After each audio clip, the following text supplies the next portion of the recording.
from us? And I said, no. What's going to happen is we're going to invent technologies to make our life easier, and we're going to become so dependent on them, we'll never be able to shut them off because then we couldn't do our own work. We've gone through a lot of phases of input methods for computers, and we're getting closer and closer to more and more human techniques. When we move to the mouse, things have representations like pictures on the screen, which mean a lot more to the brain than words. And then we got very proficient at using mouse systems and menu systems, and sometimes you feel like a slave to the technology. In that case, the technology has won. But when you feel like it's working the way you as a human would do things, then the technology has come around and acknowledged the human being as the master. And now we've got the touch and the multi-touch screens, and we're going to have folding screens. So the output and input devices are really the biggest changes in modern-day computers, as well as the small size. The funny thing is, we could always write programs on big, huge computers in a room that made no sense. But once we had our own computers independently, little things like spreadsheets and the internet came along, email and communication with people, so many programs had a meaning that had no meaning, even though they could have been written long before. Now I find a lot of programs that could be written on my computer. I can run them when I'm at home on my computer, I carry in my pocket.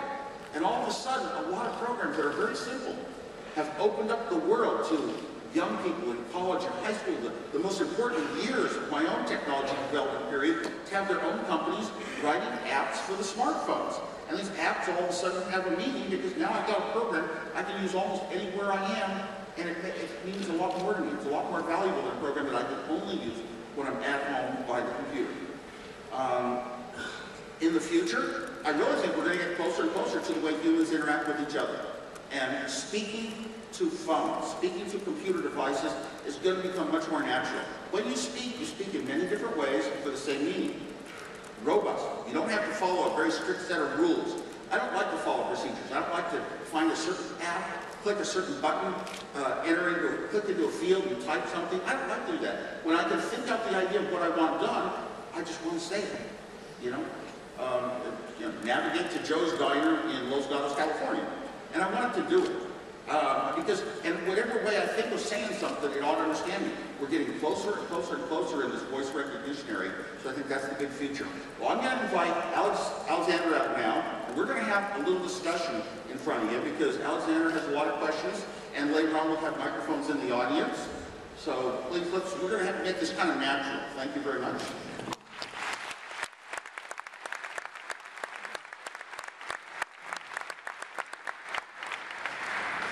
Thank you, Steve.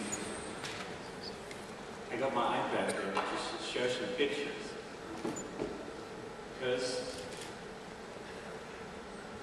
Not from the airport scanners, I hope. I got the Apple One. It's on auction next Tuesday at Christie's. Did you see that? Yes, I have seen that. I've seen a lot of Apple Ones sell over the years for very unbelievable prices because it's very rare.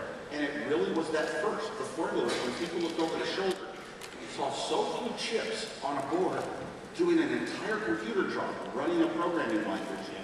All of a sudden they made shoes. I never imagined a full computer could be built that small.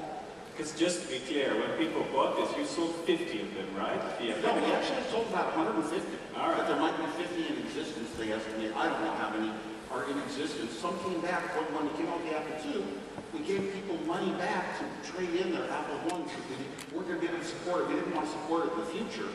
And they must feel like, oh my gosh, they had something very valuable. I had at least one guy claimed, he said, we had boxes of these Apple Ones at work and nobody wanted them. One guy claims he took about a dozen of them. So, I don't know who's selling this one at Christie's, but... Because you obviously what you've got when you bought this computer, you would pay $666. And 66 cents. Yes. No obvious reference here. No, I had a long history of phone numbers with repeating digits. And went back to where I had to get one that was a very easy to dial number. You're not telling me that the price of the Apple One is based on your phone number. All right. No, pretty much. I was into repeating digits, and I had a phone number, 255-6666. So it was easy for people to dial my dial-a-joke number. The first dial-a-joke where you would dial a phone number and hear a joke. Right. Very difficult to do. It was the first one in the Bay Area, the San Francisco Bay Area. And the reason it was the first was so expensive because back then we had a monopoly illegal in the United States to own, use, or purchase your own telephone. It was illegal to own, use, or purchase your own answering machine. So you were stuck with a very expensive, no option, the only one you can have. So to be clear, you could call this number and then a joke would be clear. Yes, you hear my voice. I'm just sort of dialing joke. I did joke. I was into humor. But because of the repeating digits, I thought when we priced the Apple I computer, well, we were going to sell it for $500. What should we make the retail? Let's add a third. That makes it $667, right? Right. I said $666. Because the Apple... It sounds as interesting as a name like Apple for a company. They're going to sell it, and they expect to get $200,000 for this Apple I. Do you want to buy it for $200,000? I think it's worth it. I've got one. No, collectors. It's a collector's item. Sure. Did you, by any means, knew the significance of this product when you were building? I know you draw it on paper and canvas and schematics for it. Did you realize that it was going to be so significant in the future? That's a difficult question. I knew that it was a very important, good step that was better than anything else. I didn't really realize it was going to show the whole world the right way when they were going on the wrong way before. I didn't really think of that term. As a matter of fact, I took my design on paper and Xeroxed it, and I passed it out for free to people.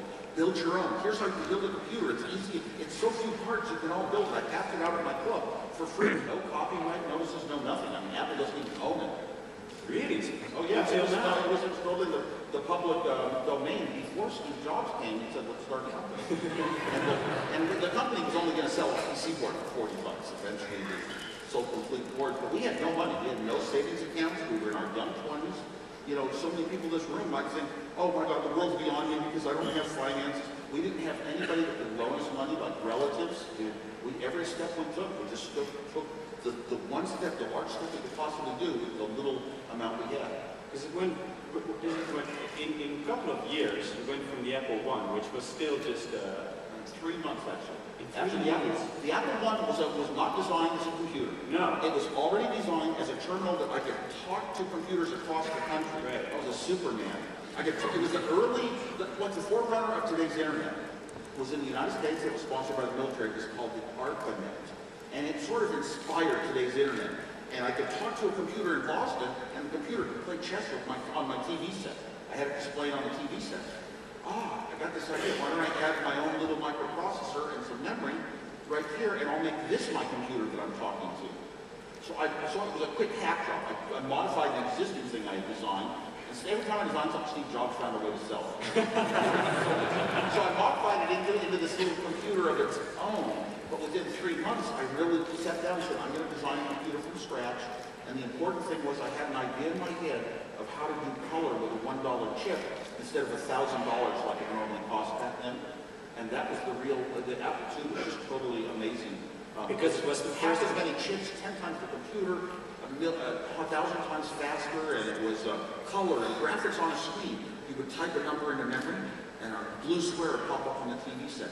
You type another number in, and a yellow square pops up. Any programmer knows, oh my gosh, I can just change colors around, numbers in memory, and all of a sudden have animations, and it opened up a world of computer graphics. No, Steve and I knew this was a eureka moment when I showed him the color working on this tiny little thing with almost no chips at all. And it was just an incredible design, and we both knew we weren't going to give this one away. You didn't though, because how many did you sell of these? Well, no, this was the Apple II. Yeah, how many did you sell? 5 million total years. It eventually became the first computer to sell a million. It really kicked off the personal computer revolution, although the formula was first done in the Apple I. Because now, I mean, Apple is a company that if they introduce something new, it's on the front page of all newspapers. People line up for stores. Now, even when Apple says on their homepage, tomorrow is the day you'll never remember, and they come with the Beatles, still everybody is excited and there's hype. And how do you explain the enormous cultural icon that Apple is going to become? It's pretty amazing for a company to be able to come out with the new products that really changed the world. The iPhone was different than all the other phones that could do some internet stuff, but they weren't the internet in your hand the way you wanted it. Pretty much you have to go into a closed room and just design things the right way.